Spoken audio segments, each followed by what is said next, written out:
que en el aula virtual están todos los materiales de la unidad 3, los videos de la parte teórica y los videos de la parte práctica van siguiendo un orden, o sea, traten de ir siguiéndolo a ese orden para poder entrar, para poder estudiar, digamos.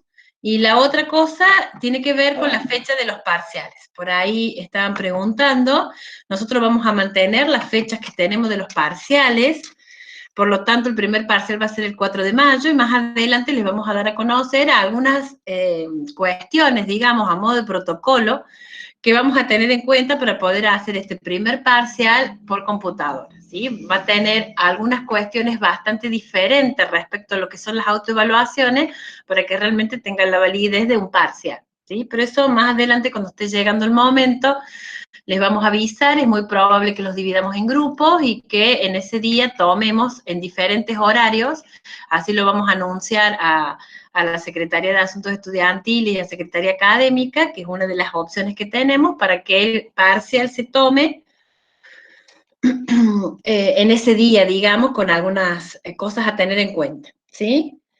Bien, lo que vamos a comenzar a ver hoy es la unidad número 3, ¿sí? Yo les decía que la unidad número 3 es bastante diferente a la unidad 1 y 2 que vimos de estadística descriptiva, porque en realidad lo que vamos a hacer ahora es tratar de vincular a lo que vimos que era la estadística descriptiva con lo que es la estadística inferencial. Nosotros en la estadística descriptiva tomábamos datos, describíamos un conjunto de datos y luego, según sea una población o una muestra donde estábamos trabajando, calculábamos parámetros estadísticos, ¿sí? Y si esa muestra que habíamos calculado era representativa y aleatoria, nos permitía generalizar o inferir a toda la población y ahí utilizábamos lo que era la estadística inferencial. La única manera de poder vincular la estadística descriptiva con la estadística inferencial es a través de las probabilidades, ¿sí? Entonces, lo que nosotros vamos a ver ahora es algunos conceptos claves y previos que necesitamos a los fines de luego poder calcular lo que son estas probabilidades, ¿sí? Al menos vamos a empezar en la clase de hoy, continuaremos en la clase de mañana y así seguiremos. Entonces, por un lado, el primer concepto que tenemos que tener en claro es el concepto de experimento o de fenómeno. ¿Sí? Nosotros podemos describir un fenómeno del mundo real, podemos modelarlo, o sea, tratar de ver cómo se comporta, podemos predecir a través de ciertas cuestiones que suceden previamente. Estos fenómenos del mundo real se pueden representar a través de modelos matemáticos, y estos modelos matemáticos nos dan lugar a que tengamos experimentos de dos tipos. Unos son determinísticos y los otros son aleatorios. Los determinísticos van a ser aquellos cuyos resultados ya lo sabemos a ciencia cierta y ya está determinado, mientras que los experimentos aleatorios son aquellos que no sabemos su resultado a ciencia cierta, porque no están determinados. ¿Sí? Entonces, un experimento determinístico va a producir el mismo resultado siempre, se va a ir repitiendo bajo las mismas condiciones, siempre lo vamos a tener de esa manera. Por ejemplo, si yo estoy a una determinada altura y arrojo un vaso de vidrio, entonces sé que ese vaso de vidrio, dada la altura que estoy, se va a romper. Y el resultado está determinado. Si yo coloco una determinada suma de dinero a plazo fijo, con cierto interés, a un plazo, sé que al cabo de ese plazo, con el interés pactado, yo voy a tener un monto o voy a tener otro capital posterior, y eso también está determinado, ¿sí? Entonces, experimentos determinísticos son aquellos donde el resultado lo conocemos. En cambio, los experimentos aleatorios son aquellos que no sabemos de antemano el resultado del experimento. Sí sabemos los resultados posibles tal vez que pueda tener, pero no exactamente lo que va a suceder cuando yo lo hago. Y los experimentos aleatorios son los que tienen que ver muchas veces con los juegos de azar, con tirar una moneda, con tirar un dado, ¿sí? Y justamente estos experimentos aleatorios son los que a nosotros nos interesan, porque estos experimentos son los que van a llevar asociada una medida de probabilidad. Entonces yo podría lanzar una moneda y observar si sale cara o sale cruz. Podría ir a una casilla de peaje y contar el número de vehículos que pasan en una hora determinada. Podría seleccionar a un estudiante al azar y registrar cuánto gasta en libros. En cualquiera de los tres casos, yo no sé cuál es el resultado de lo que voy a obtener. No sé si al lanzar la moneda me va a salir la cara propiamente dicha o me va a salir cruz. No sé si voy a la casilla de peaje, cuántos autos van a pasar, tal vez justo no pase ninguno, o pase uno, o dos, o tres, etcétera. O bien seleccionando un estudiante al azar, tal vez este estudiante gasta 0 pesos en libros o gasta 1000 pesos en libros, supongamos que sea en un mes, o 100 pesos o lo que fuera. Entonces yo no sé de antemano cuál es el resultado de estos experimentos aleatorios. ¿Qué características tienen entonces estos experimentos aleatorios? Que si yo los realizo bajo las mismas condiciones o condiciones similares, cada vez que yo hago un experimento es como que estoy haciendo una prueba, ¿sí? Y si esta prueba yo la repito un número grande de veces, es muy probable que se estabilice el resultado o lo que voy a obtener en cada prueba debido a que la estoy repitiendo muchas veces. Por ejemplo, si yo tiro una moneda, puede que salga cara y la puedo anotar. La tiro nuevamente y puede que salga cara de nuevo o que salga cruz. Otra vez la tiro y puede que salga otra vez cruz o cara y así sucesivamente. Cuando yo digo que el experimento se realiza bajo condiciones similares, quiere decir que, por ejemplo, para este ejemplo, tire la misma moneda, una moneda que sea regular, una moneda que tenga dos caras, o sea, cara y cruz, tal cual venimos desarrollando el ejemplo. Que no sea una moneda que tenga las dos caras iguales o una moneda que tiene a lo mejor un sobrepeso en alguno de sus lados y siempre que la tire va a salir una sola de las caras que tenga, sino que voy a tener que considerar que la misma moneda regular, cuando yo la tire, me va a dar distintos resultados posibles. Sale cara o sale cruz. Esto es lo que si yo repito muchas veces, puedo observar que aproximadamente la mitad de las veces va a salir cara y aproximadamente la mitad de las veces va a salir cruz. Y esto es lo que nosotros, de alguna manera, en forma intuitiva, sabemos. Y cuando decimos, bueno, ¿cuán probable es que salga una cara en una moneda? Y decimos un medio o el 50%, porque de dos caras diferentes, la probabilidad, o todavía no hablemos de probabilidad, la posibilidad de que salga una de esas caras es equivalente al mismo valor que si sale la otra, ¿sí? Entonces, con esas características sobre los efectos aleatorios vamos a trabajar. Acá está lo que les decía del número grande de veces en los que yo realizo el experimento, y esto mismo se podría considerar en el caso de un dado. Si yo tiro un dado muchas veces y voy anotando los valores que sale, un dado regular de 6 caras, me va a salir una determinada cantidad de veces un 1. Otra determinada cantidad de veces va a salir un 2. Y así sucesivamente podríamos observar que más o menos la misma cantidad de veces sale el 1, el 2, el 3, el 4, el 5 y el 6. Es decir, que lo que estamos diciendo es que tiende a estabilizarse esa proporción de veces que sale el 1 o el 2 o el 3, o sea, cada número, en una misma magnitud. En este caso, esa magnitud va a ser en un sexto, ¿sí? Porque de 6 caras, cada una de ellas representa una en 6. Muy bien. Para poder trabajar con las probabilidades es fundamental tener o repasar la teoría de conjuntos, ¿sí? Por lo tanto,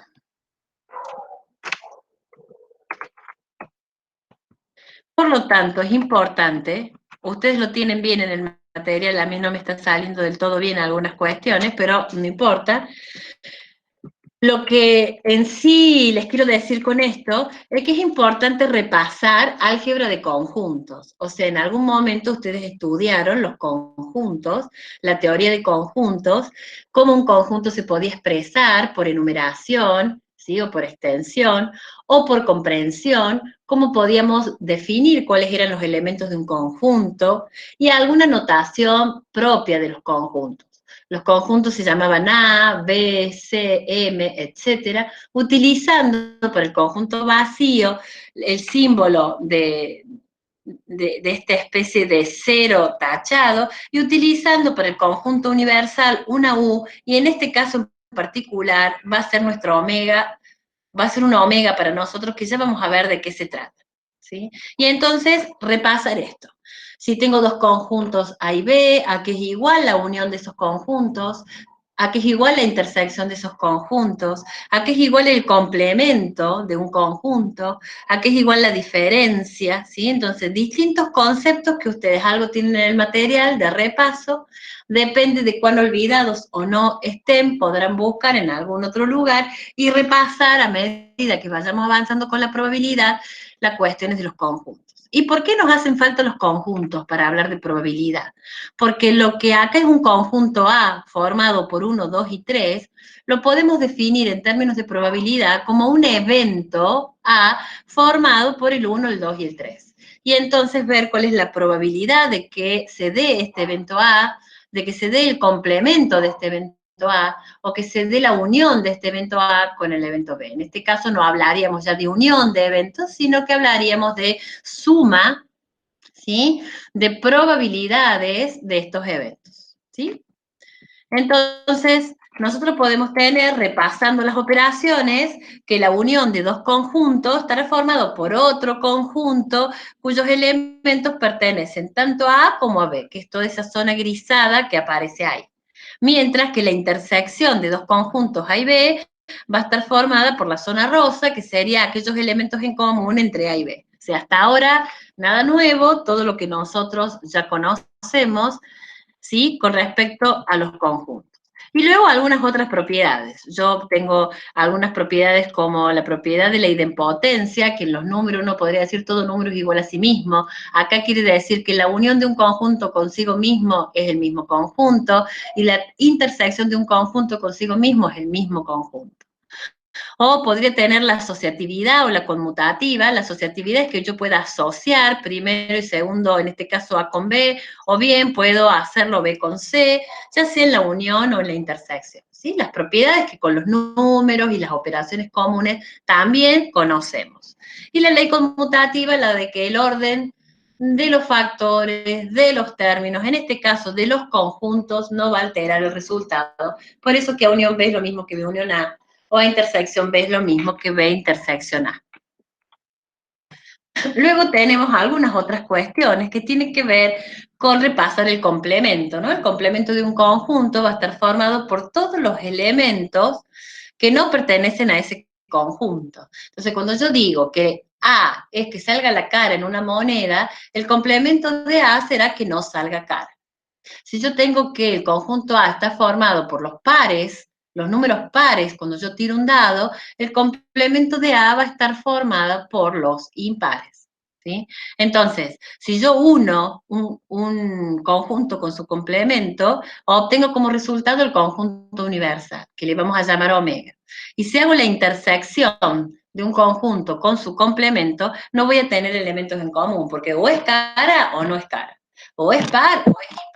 Por lo tanto, esa intersección va a ser igual al conjunto vacío. Luego tengo el complemento del complemento, que es igual al conjunto A, y otros complementos, ¿sí? El complemento del universal será el vacío, el complemento del vacío será el universal. Luego tenemos las leyes de De Morgan, también para repasar. Observen bien que es el complemento de la unión en el primer caso y que es igual a la intersección de los complementos. O bien, el complemento de la intersección es igual a la unión de los complementos, ¿sí? O sea, eso que lo podemos simplemente verificar con un diagrama de Venn, van a ser resultados que podemos llegar a necesitar para luego traducirlo en términos de probabilidad. ¿Cómo vamos hasta acá? ¿Vamos bien?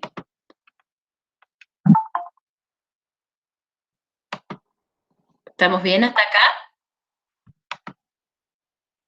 Sí, perfecto. Estoy admitiendo algunos más que entran tarde. Bien, sigamos. Entonces vamos a definir los principales conceptos de probabilidad. Por un lado, vamos a definir el espacio muestral, ¿sí? Primer concepto clave para empezar a entender de qué vamos a hablar en esta unidad.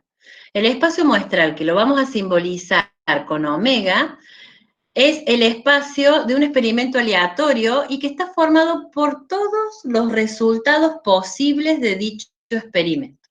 Entonces, si yo estoy con el experimento de lanzar una moneda, el espacio muestral, que es omega, va a estar formado por dos resultados posibles, que salga cara o que salga cruz o que no salga cara, o sea, dos posibles resultados. Si yo tirase el dado, los resultados posibles del experimento serían que salga el 1, o el 2, o el 3, 4, 5 y 6. O sea que el omega o el espacio muestral estaría formado, repito, por todos los resultados posibles del experimento. Si tiro dos monedas, puedo que en una salga cara y en la otra también, que en una salga cara y en la otra no, o bien que en la primera salga cruz y la otra salga cara, o que en ninguna de las dos salga cara, ¿sí? O que salga cruz. Y en este caso yo tengo 4 resultados posibles de este experimento, que es lanzar el dado 2 veces, ¿sí? Y de esa manera voy definiendo el omega. Entonces, cada vez que yo defina un experimento fenómeno aleatorio, tengo que ver cuáles son los resultados posibles que va a tener ese experimento. Entonces, el espacio muestral puede ser, o pueden ser finitos, o pueden ser infinitos. El ejemplo que estamos trabajando de tirar una moneda es finito, porque o sale cara o no sale cara. O sale cara o sale cruz. Entonces, es un espacio muestral finito. En cambio, los infinitos son aquellos en donde no tenemos especificado de manera cierta cuáles son los valores que puedo obtener. O sea, por ejemplo, si yo me ubico en una estación de peaje en un periodo dado de tiempo, por ejemplo, 1 hora, y me pongo a contar los autos que pasan, los valores que puede tener en mi experimento es que no pasen autos, que pase 1, que pase 2, que pase 3, etcétera. Uno podría pensar que infinitos autos pueden pasar. Por supuesto que en la práctica, en 1 hora, no pueden pasar infinitos autos, pero tampoco sé cuántos. Tampoco sé si 5 está bien, si 10, si 100, si 40. Por lo tanto, eso se representa diciendo que el espacio muestral está formado por el 0, 1, 2, 3, etcétera, ¿sí? Según la cantidad de autos que pueden pasar por ese periodo de tiempo. En ese caso, estamos ante un espacio muestral que es infinito y que es numerable. En cambio, el espacio muestral será infinito y no será numerable cuando los representamos, por ejemplo, con un número real, ¿sí? Fíjense que el anterior, el numerable, que es cantidad de autos, es un conteo. En cambio, acá en los no numerables, que yo tengo el gasto, dependerá de cuál es el estudiante seleccionado y este estudiante puede haber gastado 1.000, 100, 0, etcétera, pesos. Por lo tanto, es un valor mayor o igual a 0.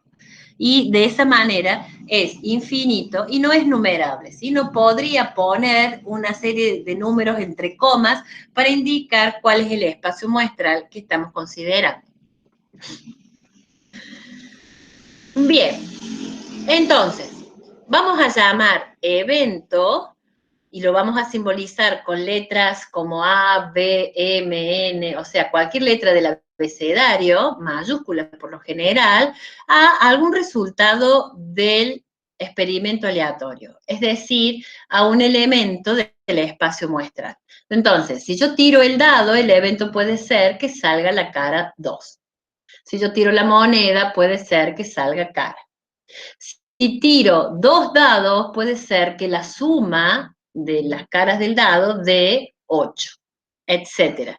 Entonces, evento o suceso será el resultado de un experimento aleatorio, o sea, un elemento del omega o del espacio muestral. Y esos eventos pueden ser simples o compuestos. Simple es cuando es un solo elemento de omega. Por ejemplo, cara. Por ejemplo, que salga el 2 en la tirada de un dado. Ahora, el evento será compuesto cuando elijo más de uno o combino más de uno. Por ejemplo, si el experimento es tirar el dado, que salga una cara par. En ese caso, los pares en el dado son el 2, el 4 y el 6.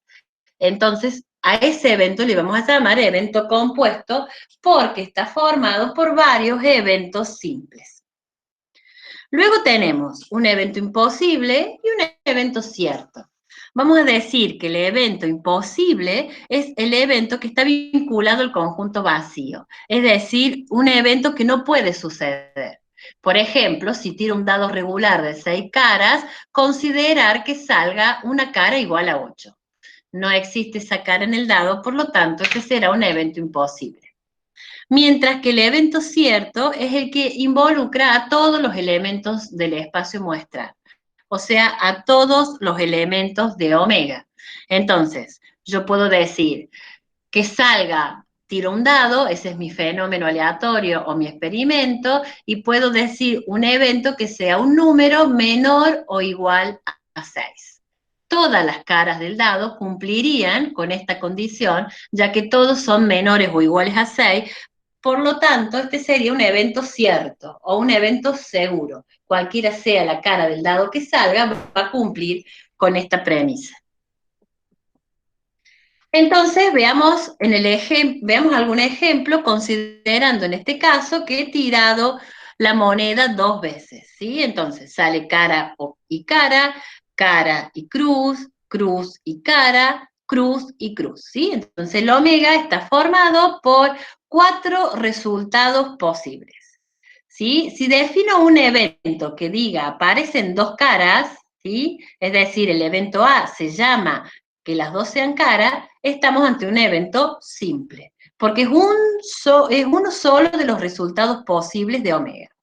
Ahora, si el evento dice que aparece una cara, una y exactamente una cara, yo tengo dos posibilidades, que sea cara y cruz y que sea cruz y cara. Entonces voy a definir un evento B con estas dos posibilidades. Como son dos eventos simples que forman parte de este nuevo evento, estamos ante un evento compuesto.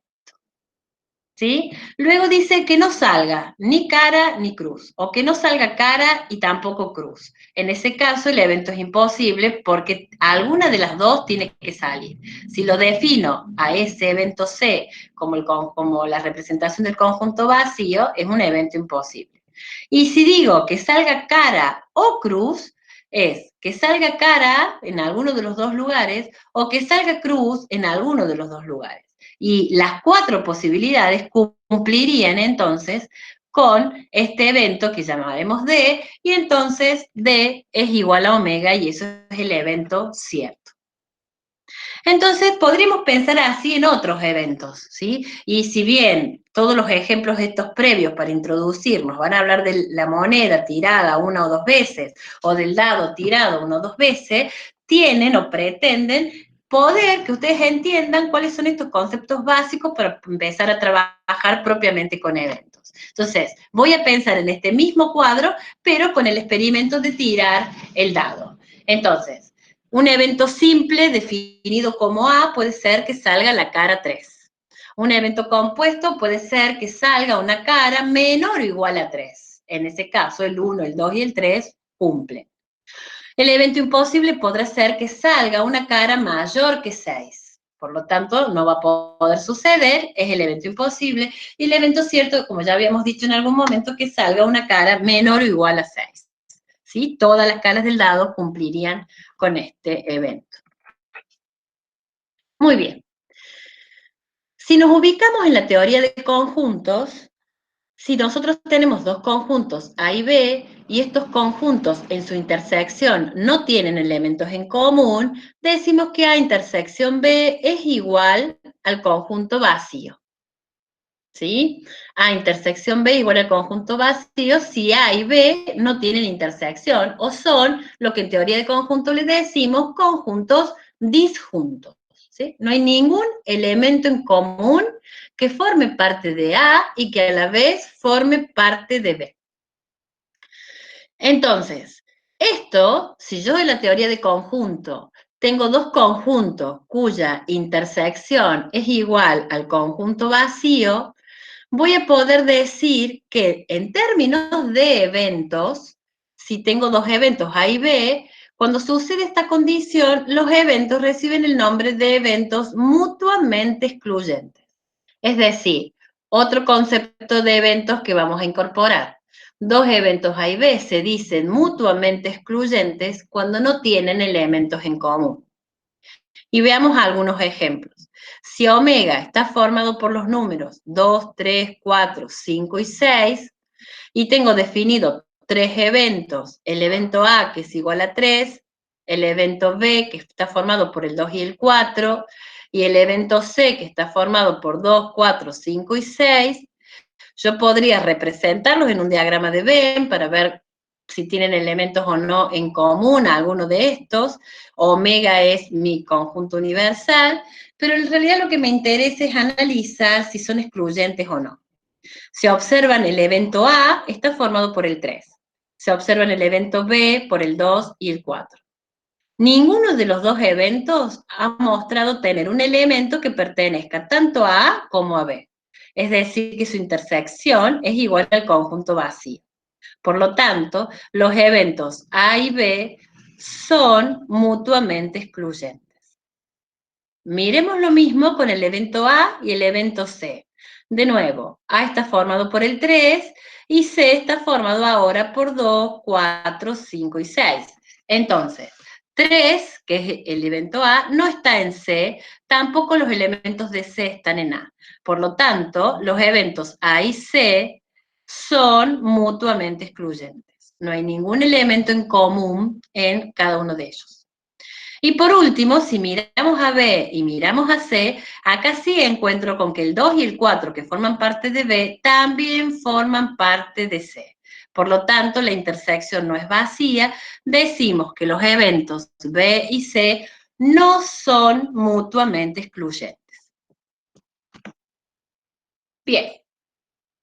Fíjense que todo lo que estamos definiendo hasta este momento, no hemos hablado de probabilidades todavía, ¿sí? Definimos el espacio muestral, que es omega, definimos los eventos, los clasificamos, vimos algunas características de esos eventos, como que sean mutuamente excluyentes, y ahora le incorporamos otro concepto más, que se llama familia de eventos. Vamos a llamar familia de eventos a un conjunto que está formado por todos los eventos simples del espacio muestral y todos los eventos compuestos de ese mismo espacio. Es decir, todos los subconjuntos que yo podría formar del espacio muestral omega van a ser elementos de esta familia de eventos. Entonces, miremos el ejemplo de la moneda. Tiré una moneda y definí que el espacio muestral era cara o cruz. ¿Sí? Dos posibilidades. El número de elementos que va a tener la familia de eventos va a estar dada por 2 elevado a la cantidad de elementos que tiene omega. Como omega tiene 2, porque es cara o cruz, 2 al cuadrado, 4 elementos debería tener la familia de eventos. ¿Y cuáles son?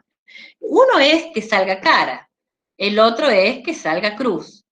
El otro es que salga vacío, el evento imposible, y el otro es que salgan las dos, cara y cruz, que sería el evento cierto o el espacio muestral. Y ahí están los 4 elementos de la familia de eventos. Veamos un ejemplo un poco más complejo. Tiro el dado, un dado regular de 6 caras. El omega va a estar formado por 1, 2, 3, 4, 5 y 6. 2 a la sexta va a ser la cantidad de elementos que va a tener la familia de eventos. ¿Y cómo la voy a formar? Y bueno, la familia de eventos va a estar formado por los eventos simples, 1, 2, 3, 4, 5, 6. Va a estar formado por el conjunto vacío. Va a estar formado por el omega, o sea, los 6 números. Y va a estar formado también por todos los resultados, las combinaciones o los subconjuntos que puedo formar. Y entonces puedo tener una serie de conjuntos de 2 elementos, el 1 con el 2, el 1 con el 3, el 1 con el 4, el 1 con el 5, etcétera, y son todos eventos que van a formar parte de la familia. Y puedo hacerlo de a 3, y sí, el 1, el 2 y el 3, el 1, el 2 y el 4, el 1, el 2 y el 5, y así cambiando, ¿no? Quiere decir que siempre voy a empezar con el 1 o siempre voy a empezar con el 1 y con el 2. Y así, cada 4, cada cada 5, entonces voy a encontrar 2 a la sexta, cantidad de elementos que forman parte de la familia de eventos. ¿Cómo vamos hasta acá? ¿Alguna pregunta? Bien, sigo entonces. Hay una serie de propiedades que tiene la familia de eventos que acá están mencionadas, también las pueden seguir del material y simplemente es lo que les estoy diciendo en la definición. Si la familia de eventos va a estar formada por eventos simples, eventos compuestos, va a estar formado por el evento imposible, va a estar formado por omega, entonces comienzan estas propiedades que tenemos acá. El conjunto vacío pertenece a la familia de eventos, omega también pertenece. Si A pertenece a la familia de eventos, el complemento también. Si A y B pertenecen a la familia, la intersección también pertenece. Si A y B pertenecen a la familia, la unión también pertenece. O sea, de distintas formas yo puedo indicar que todos los subconjuntos de eventos que pueda formar van a ser elementos de esta especie de F o de familia de eventos que constituye otro concepto para poder llegar a la probabilidad. Fíjense que no vamos a demostrar nada, digamos. Lo único que tenemos acá es tener en cuenta estas características para ver la cantidad de elementos que va a tener una familia de eventos. A veces la familia de eventos está formada por muchísimos elementos. No vamos a buscar todos los elementos de una familia de eventos, sino que conceptualmente nos quede claro todos los elementos que podría tener, pero conceptualmente, todos los eventos simples, todos los eventos compuestos que podamos formar, el evento imposible, el evento cierto. Y entonces acá puedo definir lo que es la probabilidad. En realidad, la probabilidad va a estar dada por un valor o un número real entre 0 y 1. Más técnicamente hablando, vamos a decir que la probabilidad es una función que le asigna a cada elemento de la familia de eventos un número real que va entre 0 y 1. Y atención con esto, que parece básico, pero a la hora de resolver ejercicio nos encontramos con que hay probabilidades negativas, probabilidades mayores que 1, imposible. La probabilidad es un número real que va entre 0 y 1. Y esa probabilidad o ese número real es el que le corresponde a cada uno de los elementos de esta familia de eventos, ¿sí? Donde el 0 es un extremo y el 1 es otro extremo de la probabilidad. El 0 es cuando estamos seguros que no va a ocurrir, el 1 es cuando estamos seguros que va a ocurrir. ¿Sí? Evento imposible y evento cierto, seguro, respectivamente. Hay 3 enfoques para poder asignar las probabilidades a los eventos. El enfoque clásico, el frecuencial y el subjetivo.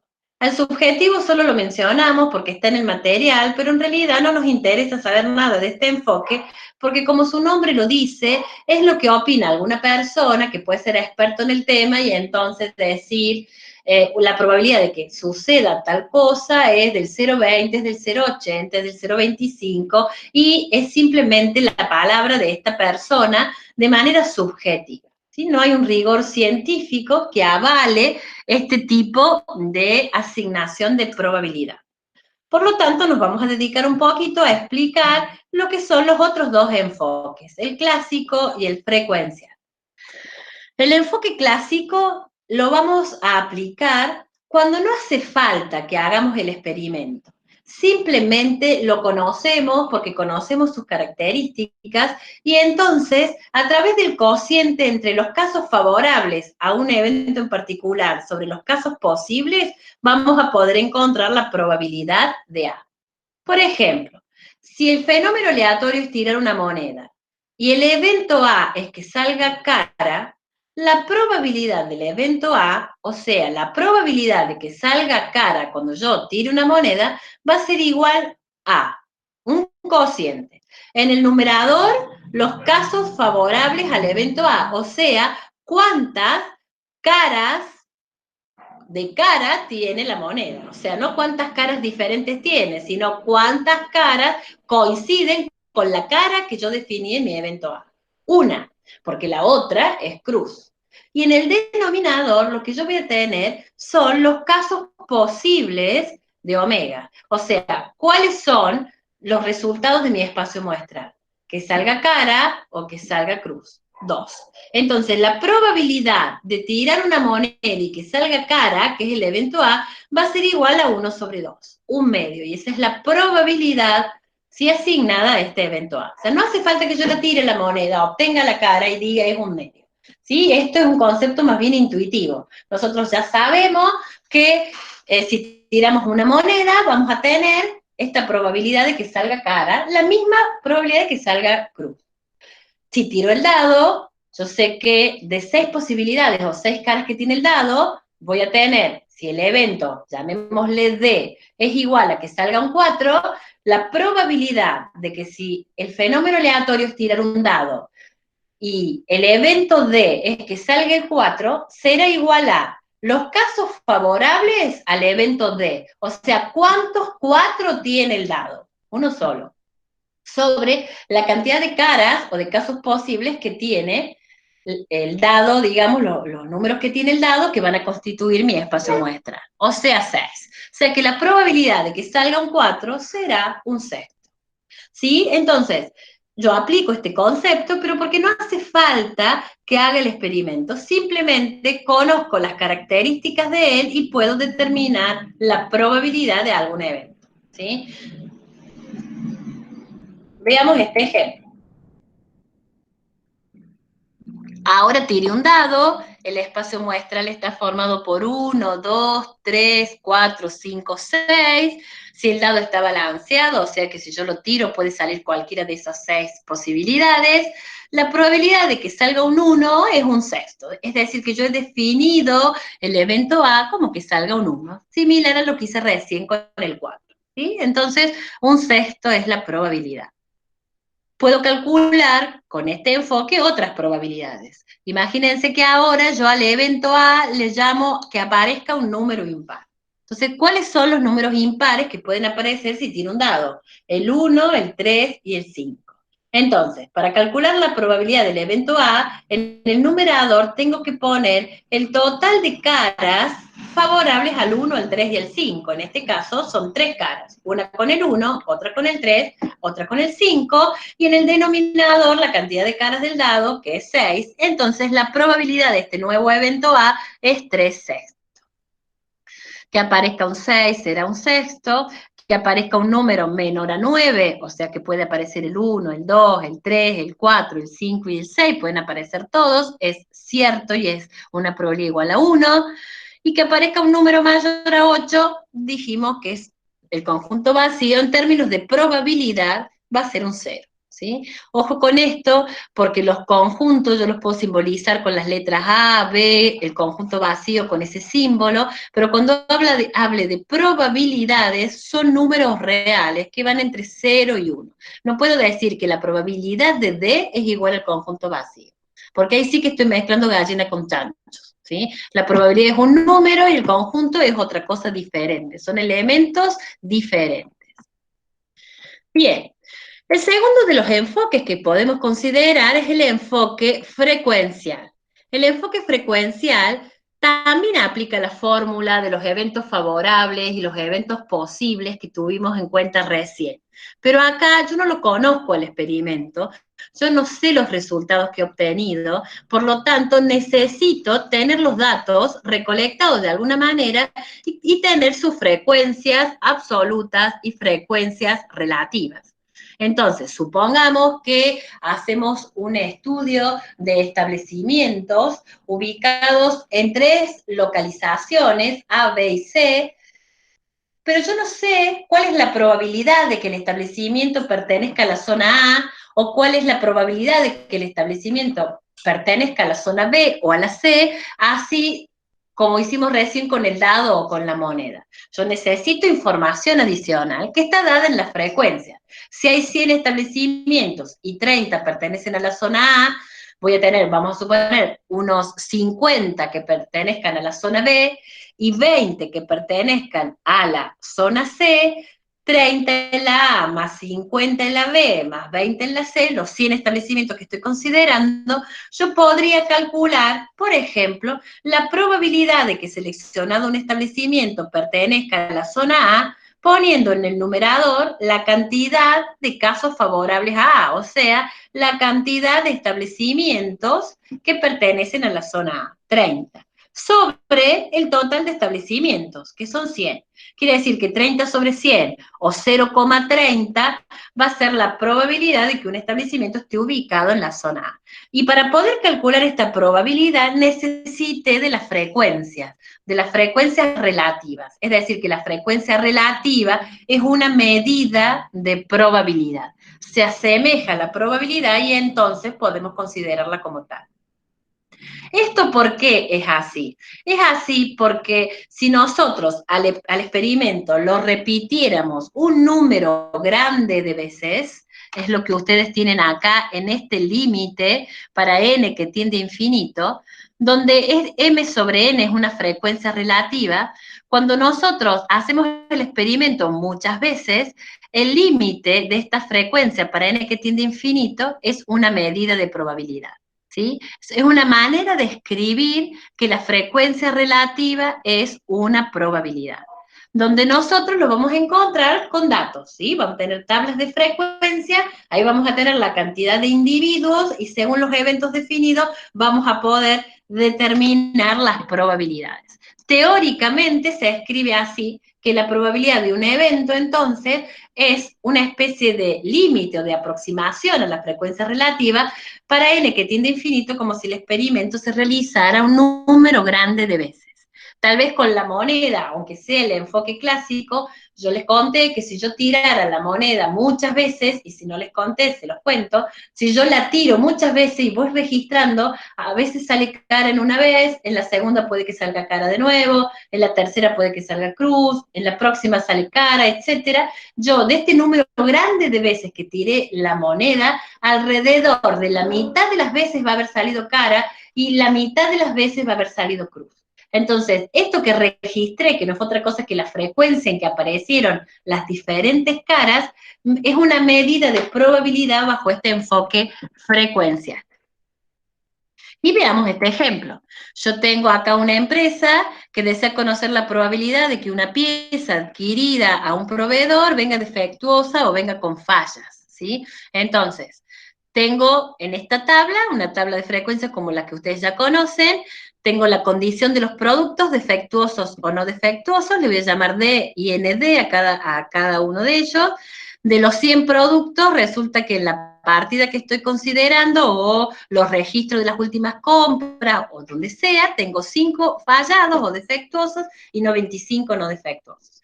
Entonces, vuelvo a aplicar la misma definición de eventos favorables, o sea, cuántas piezas defectuosas tenga sobre el total de piezas. Y en ese caso tengo 5 sobre 100 y esa es la probabilidad entonces del evento D, que es tener un producto defectuoso. ¿Sí? O sea, la forma de calcularla ha sido la misma, la fuente de datos, por decirlo de alguna manera, ha sido diferente.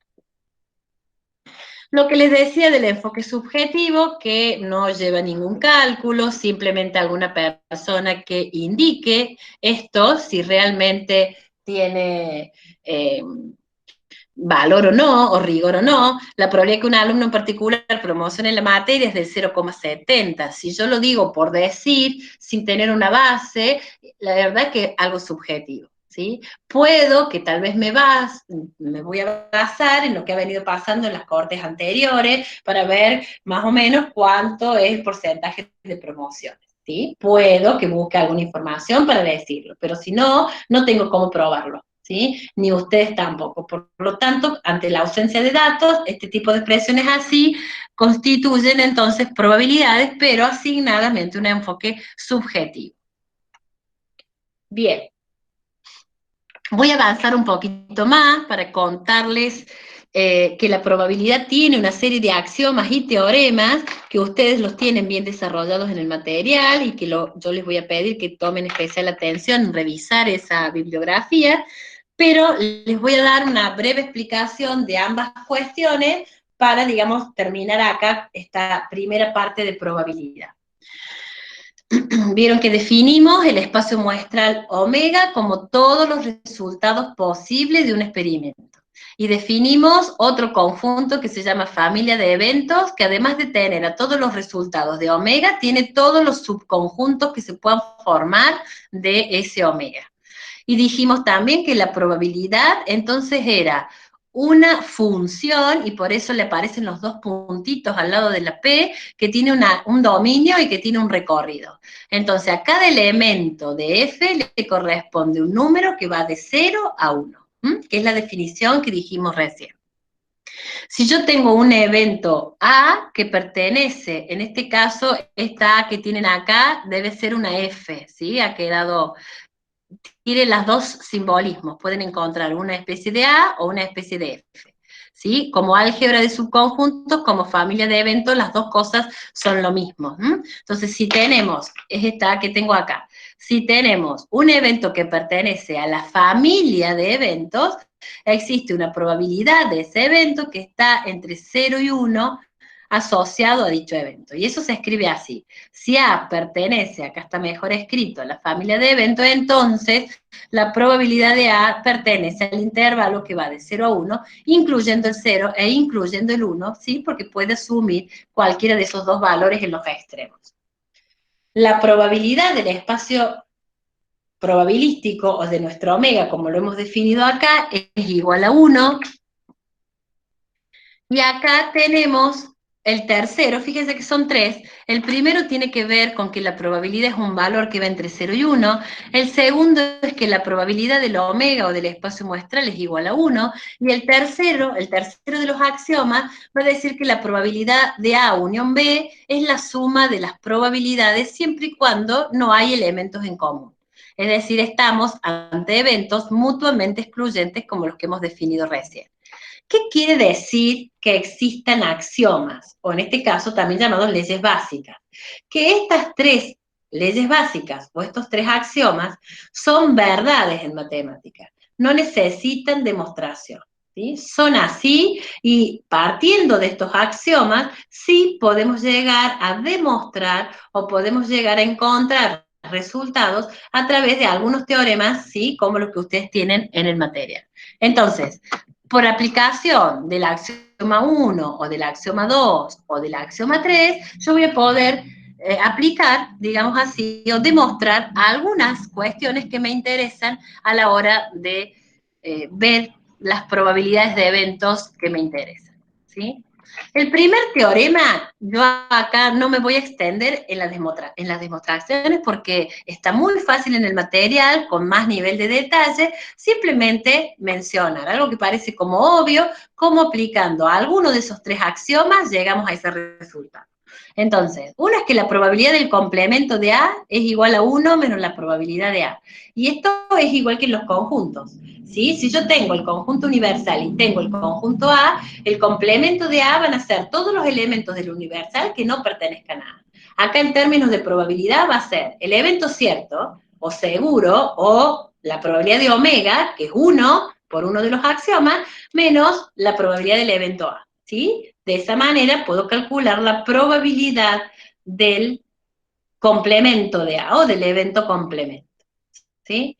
La otra demostración que puedo hacer es la probabilidad del conjunto vacío, lo cual también es lógico. Si omega es el conjunto universal, el vacío pasa a ser el complemento de ese conjunto universal.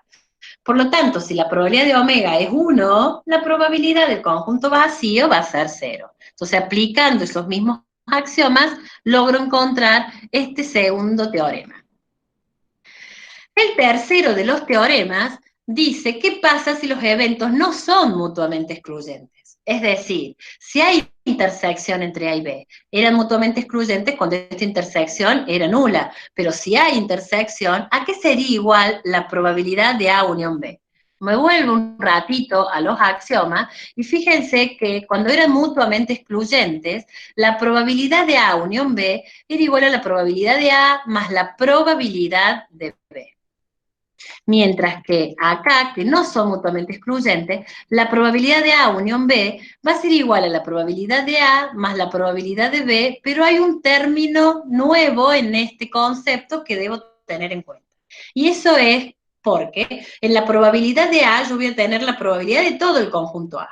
Y en la probabilidad de B también todo el conjunto B. Pero como hay una parte que está repetida porque forma parte de A y forma parte de B, que es la intercepción, yo estaría duplicando esa intersección calculando esta probabilidad de la unión. Por lo tanto, la debo restar una vez a esa probabilidad para que quede correctamente la probabilidad de la unión de dos eventos cuando estos no son mutuamente excluyentes. ¿Sí? Es decir, en vez de duplicar los elementos cuando sumamos A, y volverlo a poner cuando sumamos B, le restamos los elementos de la intersección una vez y entonces vamos a obtener la probabilidad de la unión, que se conoce también como regla general de la adición. ¿Sí? Entonces, a modo de síntesis, y con esta diapositiva vamos a terminar hoy, o con el ejercicio que sigue, es decir, si yo tengo dos eventos, A, B, y quiero calcular la probabilidad de A unión B, debo indagar primero si esos eventos A y B son o no mutuamente excluyentes. Si son mutuamente excluyentes, como están acá, la probabilidad de la unión será igual a la suma de las probabilidades de esos eventos. Si no son mutuamente excluyentes, la probabilidad de la unión será igual a la probabilidad anterior menos la probabilidad de la intersección. ¿Qué es ser mutuamente excluyente? Que la intersección sea el conjunto vacío. Que no sean mutuamente excluyentes, que la intersección no es el conjunto vacío. Es distinto al conjunto vacío. Entonces, veamos algunas de estos ejemplitos.